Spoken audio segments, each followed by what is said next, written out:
ক্ষমা চাইলাম জীবনের গুনাহ ক্ষমা যদি না করো, কবে জানি মৌতের চিঠি দিয়ে আজরাইল পাঠাইয়া দাও, কবে জানি গর্তে বাহির করবে রে, আর ঘরের ভিতরে নিবে না। উঠানের কিনারে পর্দা টানাইয়া জীবনের শেষ গোসল করাবে রে। আদুরের সন্তানেরা ঘরের বারিন্দায় দাঁড়ায়া দাঁড়ায়া কাঁদবে আর ডাকবে, বাবা গো পর্দার ভিতরে কিসের গোসল করো গো বাবা। মা টাইনা টাইনা বুকে জড়াবে, আইরে আমার এতিম,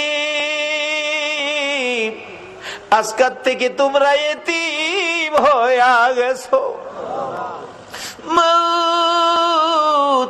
এতিমের ঘটনা বলতে গেলে কলিজা মানে না রে আল্লাহ।